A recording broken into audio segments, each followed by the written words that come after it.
ఒక అతను దేవుని మందిరానికి వచ్చే, ప్రభువా పాస్టర్ గారు, నా కుటుంబ పోషణ నిమిత్తం నేనేమీ చదువుకోలేదు, పెద్దగా నాకేమీ రాదు, ఎక్కడ కూడా నాకు ఉద్యోగం కూడా ఎవరు ఏమీ ఇవ్వరు, నా భార్య బిడ్డలను పోషించుకోవాలి, ఏదైనా దేవుడు నాకు సహాయం చేసేటట్లు నా కోసం ప్రార్థన చేయండి అని చెప్పాడట. పాస్టర్ గారు అలాగేనయ్యా తప్పకుండా అని చెప్పి ప్రార్థన చేసి దేవుడు ఆయన ప్రేరేపించినట్లుగా ఒక మాట చెప్పారు.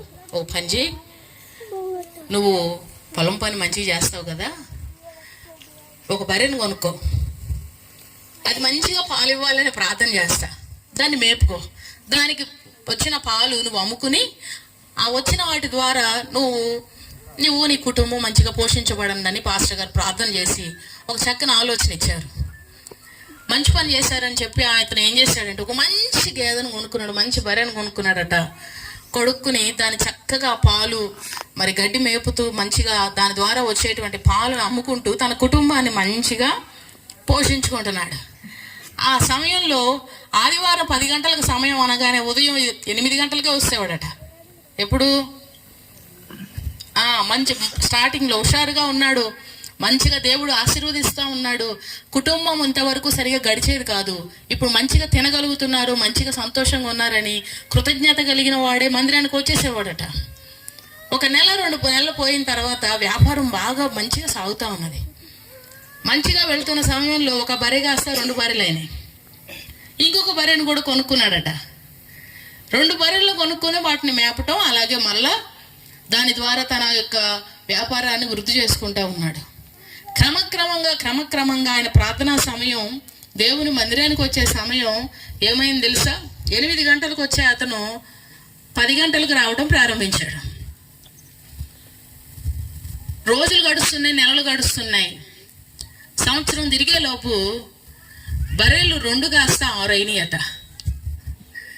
6 బర్రెలు అయ్యేసరికి 6టికి గడ్డి తేవాలి, 6టికి నీళ్లు పోయాలి, 6టికి అన్ని చేయాలి.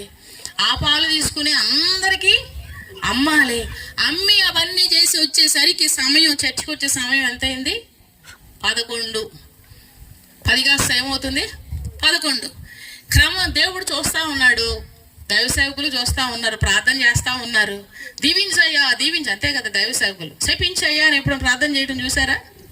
చూడరు. లేటుగా వచ్చిన దేవుడు నిన్ను దీవించును గాక అని అంటారు. అలా కాకుండా ఇంకొక మాట అంటే పాస్టర్ గారు ఉంటారు అక్కడ? ఉండరు. దేవుడు జోక్యం చేసుకోవాలి, దేవుడే జోక్యం చేసుకుంటాడు ప్రతి వారి విషయంలో కూడా. నెలలు గడిచినాయి, సంవత్సరం అయింది, సంవత్సరంన్నర అయింది, 2 సంవత్సరాలు అయింది. 6 కాస్త 16 అయినాయి అట. ఎన్ని బర్రెలు అయినాయి ఇప్పుడు? 16 బర్రెలు అయినాయి. ఇక మనోడు మందిరంలో అడ్రస్ లేడు, ఎక్కడ కనబడట్లా. 1 రోజు కాదు, నెల రోజులు కాదు, 2 నెలలైనా ఎక్కడ కూడా కనబడట్లేదు. పాస్టర్ గారు ఏంటి అసలు రావట్లేదు, ఏంటి ఇన్ని రోజులైనా రావట్లేదు, ఏంటి అసలు ఏమైందని చెప్పి కలిసినప్పుడు ఒకరోజు ఇంటికి వెళ్ళి, ఏమినయ్యా మందిరానికి రావట్లేదు ఏంటి అని అడిగి, ఎక్కడ పాస్టర్ గారు ఖాళీయే చెప్పాలి, ఏం లేదట, ఖాళీ లేదు పాస్టర్ గారు, అసలు మామూలు బిజీ కాదని. అసలు పొద్దున తెల్లారి 3 గంటలు లేస్తున్నా, 3ంటికి లేచి సాయంకాలం 6-7 అయిపోతుందండి. ఇక మందిరానికి కూడా వచ్చేదానికి నాకు సమయమే. పాస్టర్ గారికి ఏం మాట్లాడాలో అర్థం కాలేదంట. ఏమని ప్రార్థన చేయాలి ఇప్పుడు అక్కడ? మీరు చెప్పండి, ఏమని ప్రార్థన చేయాలి? సమయం అనా? చాలా బాగా గెస్ చేశారు. ఆయన అన్నాడట, ప్రభువా ఈ బిడ్డకు సమయం లేదంట, నీ మందిరానికి రావడానికి సమయం కుదిరేటట్టు చెయ్యయ్యా, అంతే, ఇంకేం అనలేదు. సమయం కుదిరేటట్టు చేయి ప్రభు అని ప్రార్థన చేసి ఆయన బయటకు వచ్చాడు. ఆ తర్వాత నుంచి దేవుడు ఓకే, నా భక్తుడు ప్రార్థన చేశాడు కనుక సమయం కుదిరేటట్టు నేను పనిలోకి దిగుతానని ఆయన మొదలు పెట్టాడట.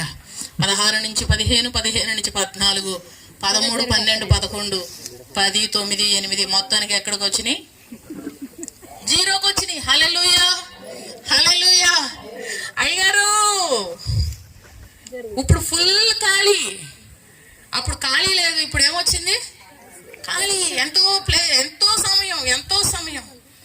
దేవుడు మనల్ని ఆశీర్వదించినప్పుడు, దేవుడు మనల్ని దీవించినప్పుడు సమయం ఉండదండి. చాలా మందికి విస్తారమైన పనులు పెట్టుకుంటారు. దేవుడిని ఇంటికి పిలిచావు, ఆయన రక్షణ భాగ్యం నీకు ఇచ్చాడు, ఆయన నీ హృదయంలోకి చేర్చుకున్నావు. పిల్లలు లేనంత వరకు మందిరానికి వచ్చి ఎంతో మొరపెడతారు, నా బిడ్డలు బిడ్డలు బిడ్డలని.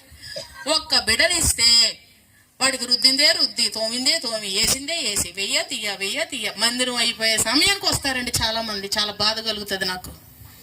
దేవుడు నీకు ఇచ్చిన సంతానాన్ని నువ్వు దేవుని మందిరానికి సమయానికి నడిపించలేకపోగా ఆ పిల్లలే చూసుకుంటూ, అది ఇచ్చిన వారు ఎవరు చెప్పండి? ఎవరైనా సంతానం, ఆడపిల్లలైనా మగపిల్ల ఇచ్చిన వాడు దేవుడు కదా. మరి ఆయన సన్నిధికి నీ బిడ్డలను నువ్వు ఏ టైంకి తీసుకొని వస్తున్నావు? కుదరట్లేదు. జాగ్రత్త.